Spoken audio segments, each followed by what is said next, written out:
Let's play a game. Look around your circle right now. Your family, your neighbors, the guy who bags your groceries. They are civilized. They follow the rules. They smile. Now strip away the electricity. Drain the fuel reserves. Empty the grocery shelves for 72 hours. Who are they now? Most of you have a fantasy. You think the end of the world looks like a battlefield where you fight off faceless gangs with mohawks and rusty machetes. That is a comforting lie. It's comforting because the enemy is them. The enemy is outside. But the data from every major societal collapse, from Sarajevo to Venezuela, tells a different, darker story. The most lethal threat to your survival isn't a stranger. It is the person sitting across from you at the dinner table who cannot regulate their dopamine withdrawal. It's the neighbor whose incompetence becomes a black hole for your resources. It's the charismatic leader whose ego writes checks your safety cannot cash. In this video, we are not talking about guns. We are talking about the biology of betrayal. We are going to dismantle your good person bias and replace it with a cold, hard threat assessment matrix. You are going to learn why compassion without boundaries is a death sentence, and how to spot the wolves in sheep's clothing before the grid even goes down. Welcome to the real psychology of collapse. Let's start with the hardest pill to swallow. The one that gets people killed because it conflicts with our deepest moral instincts. The threat of the innocent. In our simulated timeline 42X, we observed groups that prioritized traditional morality. They saw children, the elderly, and the unprepared as protected classes. They opened their doors. They shared their stockpiles. Within 2 weeks, these groups didn't just lose their supplies. They ceased to exist. Why? Because they ignored the mechanics of the human brain. Let's talk about children. Not as objects of affection, but as biological entities under stress. A child under the age of 10 is an operational security nightmare. Their prefrontal cortex, the part of the brain responsible for impulse control, long-term planning, and emotional regulation, is not just immature. It is practically non-existent in a crisis. When the lights go out, a child does not understand noise discipline. A hungry 12-year-old does not process the concept of rationing for next month. They process hunger and now. They are walking acoustic beacons. In a scenario where silence is survival, a child's inability to self-regulate is a beacon that screams, "We are here, and we are vulnerable to every predator within a 3-mile radius." But it goes deeper than noise. In timeline 42X, survivors let unaccompanied minors into their safe zones out of pity. It's a human reaction, but what happened next? Those children became Trojan horses. They didn't mean to. But when they cried for their parents, or when their panicked parents used them as emotional leverage to breach the perimeter, the group's defense collapsed. You cannot negotiate with biology. If you are harboring individuals who cannot biologically comprehend the stakes, whether they are children or adults, with the emotional maturity of children, you are not running a shelter. You are running a daycare in a war zone. The lesson here isn't to be cruel, it is to be realistic. If your survival plan involves taking independence, you must account for the chaos tax. You need double the resources, triple the security, and a strict protocol for containment. Compassion without a containment strategy is just slow-motion suicide. You need to ask yourself, can the people I am saving keep their mouths shut when they are starving? If the answer is no, they are a liability, and in SHTF, liabilities are lethal. Now, let's look at the second vector of destruction, the savior. In timeline 55Y, the group survived the initial shock. They had food, they had walls, but they lacked direction. Enter the leader. You know this person. Maybe he's the HOA president today. Maybe he's the manager at your job who loves the sound of his own voice. When the crisis hit, he didn't panic. He stood up. He spoke with absolute certainty. He promised safety. He promised order, and the group followed him. Why? Because of the authority bias. When humans are terrified, our cognitive load spikes. We become desperate to offload the burden of decision-making. When someone steps up and says, "I know the way," our brains flood with relief. We mistake confidence for competence. This is the charisma trap. In a stable society, charismatic narcissists are annoying but manageable. In a collapse, they are cancer. Timeline 55Y's leader had presence, but he had zero logistics experience. He made bold decisions to raid nearby pharmacies not because it was tactically sound, but because it looked heroic. He refused to listen to the quiet engineer who suggested water filtration, because accepting advice felt like a threat to his dominance. The result? He led half the able-bodied men into an ambush. He wasted fuel on ego trips. And when resources got tight, he didn't ration himself. He justified taking more because the leader needs strength. Narcissist does not care about the group's survival. They care about the group's admiration. As long as you are clapping, you eat. The moment you question, you are the enemy. In a survival scenario, this creates a fractured command structure. You end up with a mini dictatorship that bleeds resources until it implodes. How do you spot them now? Look for the people who cannot say, I don't know. Look for the people who take credit for team successes but blame external factors for failures. Look for the nice neighbor who's only nice when he is in charge of the barbecue. These are the people who will demand control of the food supply for the good of the group on day 3, and execute dissidents on day 30. True survival leadership is boring. It's collaborative, it's quiet, it acknowledges risks. If someone is selling you a perfect solution with a perfect smile while the world is burning, run. They are not saving you. They are acquiring an audience for their downfall. If the narcissist is the fire that burns your house down, the quiet observer is the gas leak you never smelled. In Timeline 33D, the group felt safe. They had neutralized the loud threats. They had a democratic system. They barely noticed the guy in the corner. He wasn't aggressive. He wasn't helpful.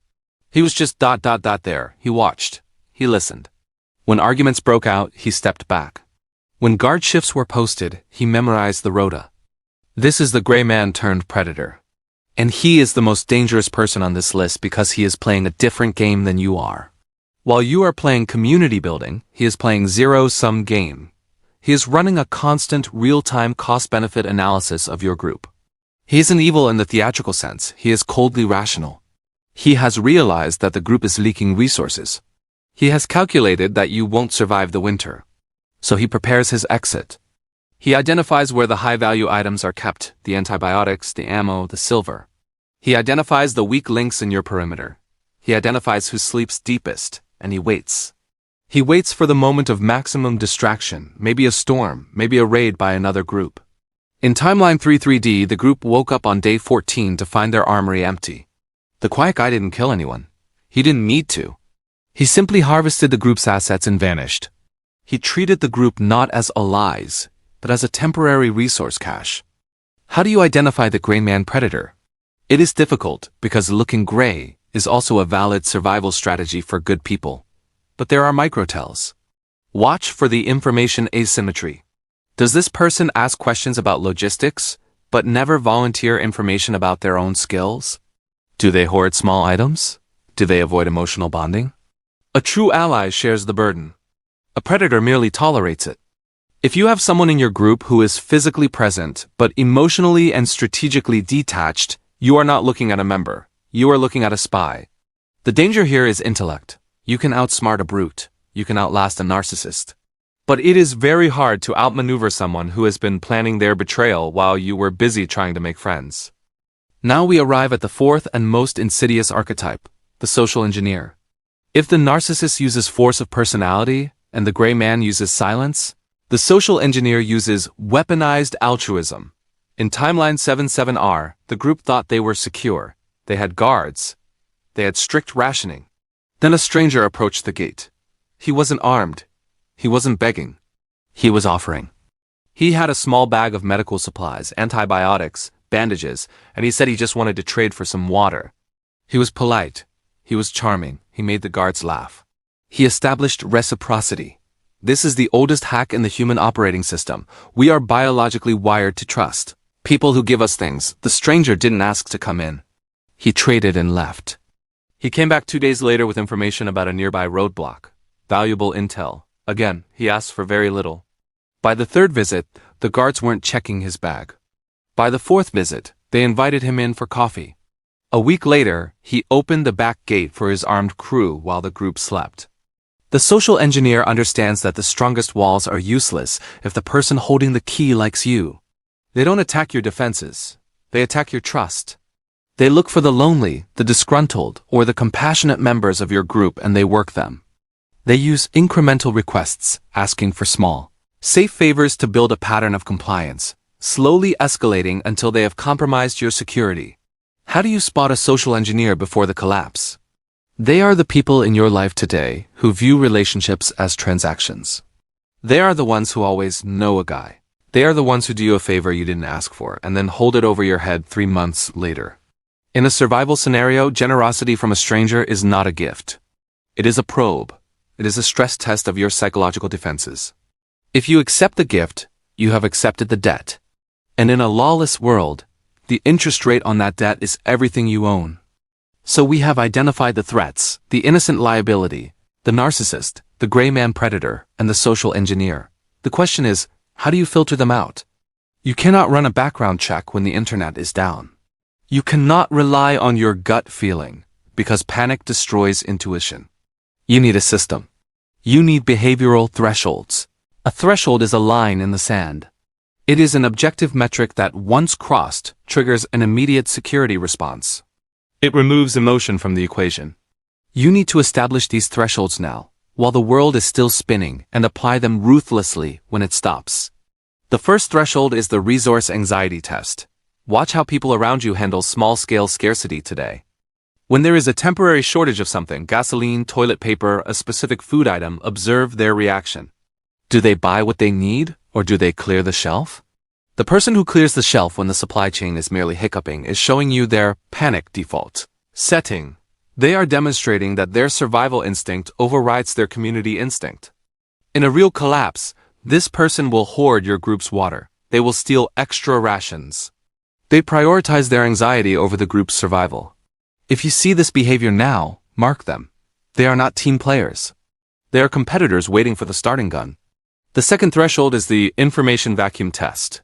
In a crisis, information is the most valuable currency. But it is also the most dangerous. To test loyalty, you need to use canary traps.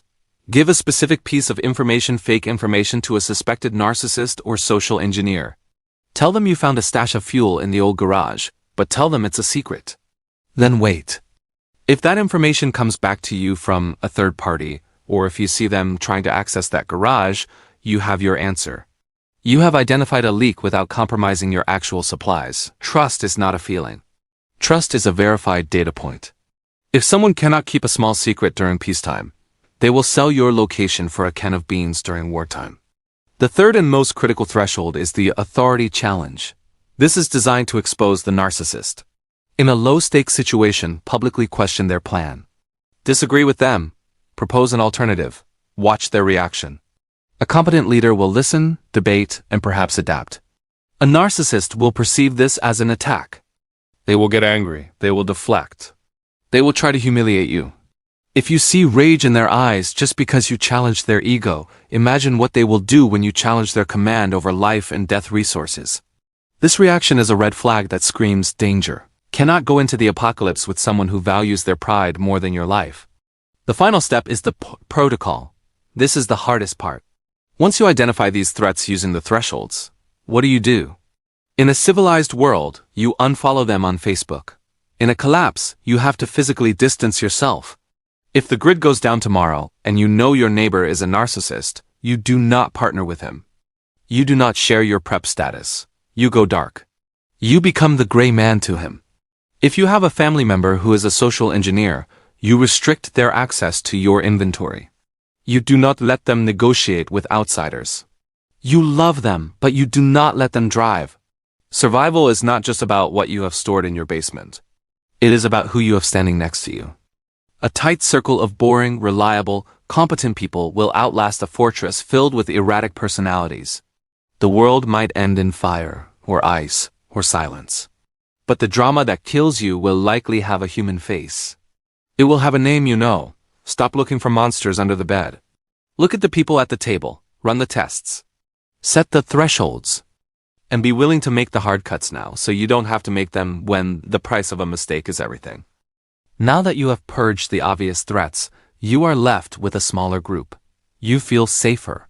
This is the moment you are most vulnerable, because now you are not fighting chaos. You are fighting entropy. You are fighting the slow, invisible erosion of trust that happens when good people are forced to make bad choices. To survive this phase, you cannot just be a leader. You must become a spy master. This brings us to the concept of counterintelligence in a survival scenario. Most people think counterintelligence is about catching spies from the outside. In a collapse, it is about monitoring the stability of the inside. You need to establish a circle of trust, but not the way you think. A circle of trust is not a democracy. It is a series of concentric rings of information access. At the center is you and perhaps one other person. The zero ring. This ring knows everything.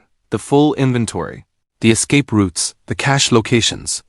Outside of that is the operational ring.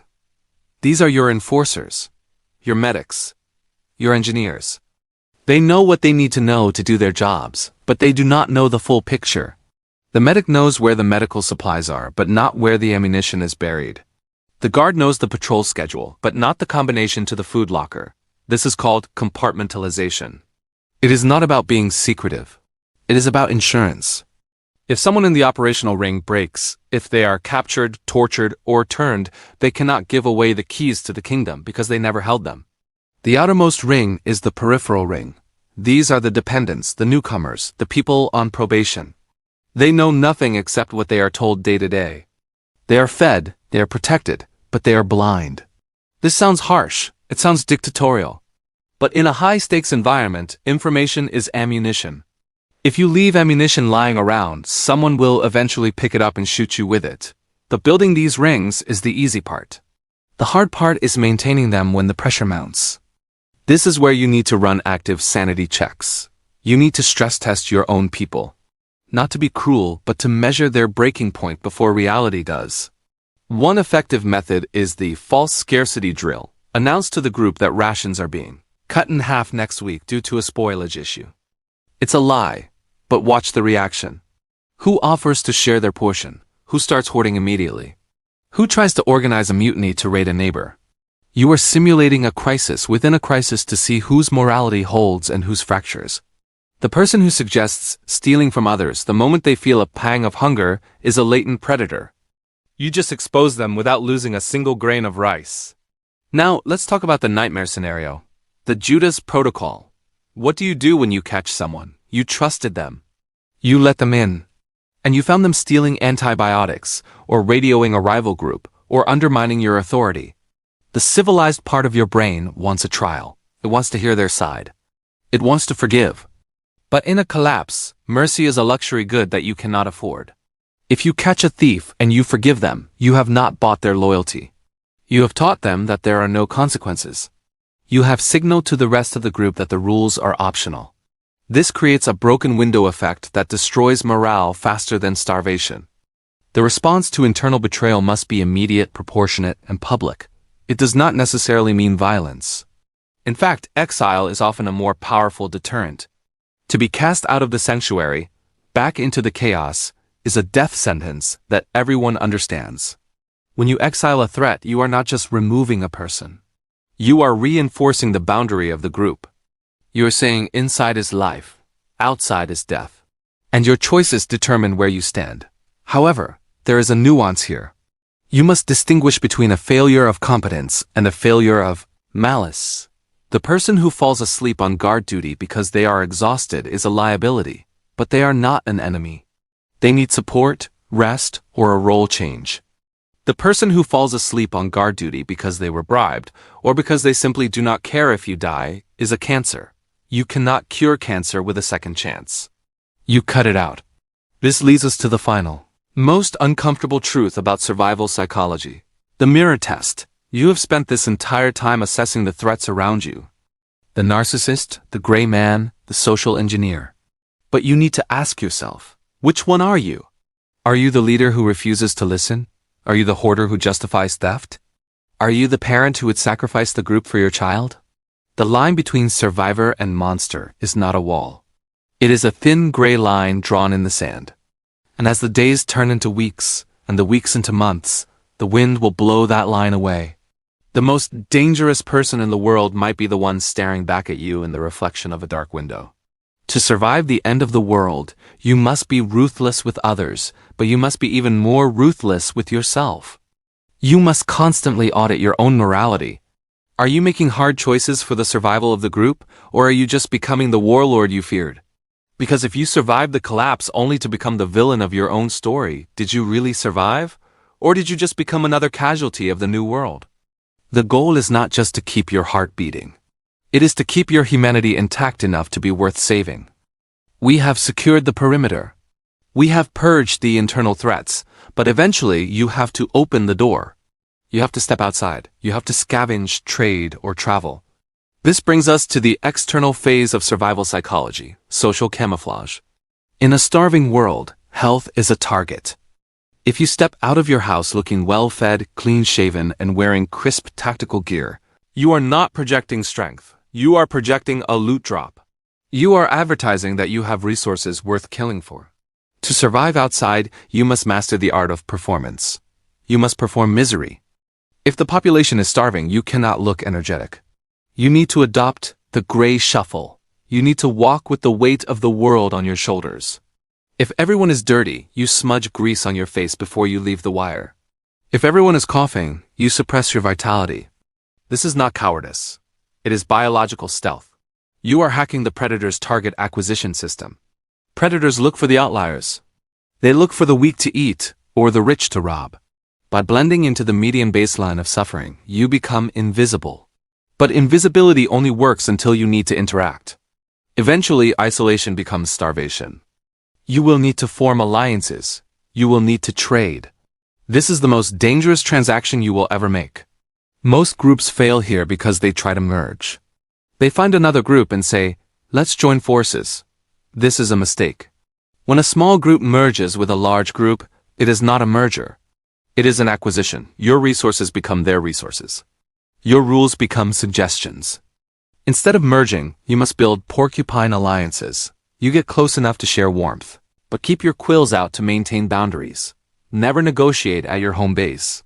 Never let a trading partner see your true inventory. You establish a dead drop or a neutral zone for all interactions. You trade information first. Information is the safest currency because it cannot be eaten or fired back at you. If they trade good intel, you trade a little food. You build trust in millimeters, not miles. And if you sense a group is becoming predatory, if they start asking about your numbers, your guard shifts, your women, you do not argue. You employ the ghost protocol. You cut contact. You change your patterns. You disappear. In the old world, ghosting was rude. In the new world, it is a tactical necessity. So, let's look at the full picture. The apocalypse is not a shooting gallery. It is a social chess match played with live ammunition. We started this journey asking who the most dangerous people are. And now you know. It is the innocent child who cannot keep a secret. It is the charismatic leader who needs an audience more than he needs water. It is the quiet observer who is calculating the value of your life against a can of tuna.